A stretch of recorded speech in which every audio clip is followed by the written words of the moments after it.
অমাবস্যায় ভরা কোটালে নিয়ন্ত্রণ হারিয়ে নূরপুরের জেটি ঘাটে ফের ধাক্কা সিঙ্গাপুরের জাহাজের।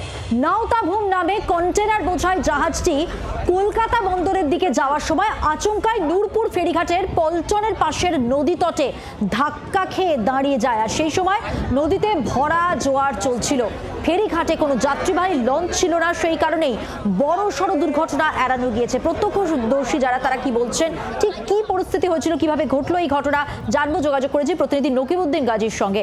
নকিবউদ্দিন, দেখো, তোমায় বলে রাখি যে এই নূরপুর এলাকা যেটি ঘাট আছে, যেখানে ঘাটে ওঠানামা করে তার কিছুটা দূরেই কিন্তু এই জাহাজটি, পণ্যবাহী জাহাজটি ধাক্কা মারে।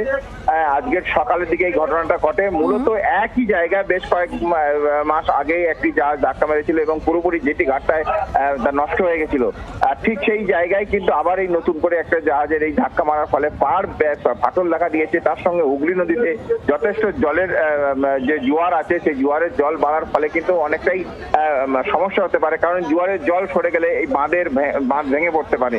ফলে এই মুহূর্তে কিভাবে এই ঘটনা ঘটলো তা খতিয়ে দেখছে পুলিশ প্রশাসন। পাশাপাশি এই জাহাজের যারা এর সঙ্গে দায়িত্বে আছে তারা সেগুলো বিষয়টা দেখছে বলে এমনটাই জানা যাচ্ছে। তবে এইভাবে হুগলি নদীতে একাধিকবার এই যে জাহাজ দুর্ঘটনা, এটা কিন্তু বড় প্রশ্নের চিহ্ন দেখা দিয়েছে। একদমই, ধন্যবাদ। বাংলার আওয়াজ, বাঙালির আবেগ, জি 24 ঘন্টা।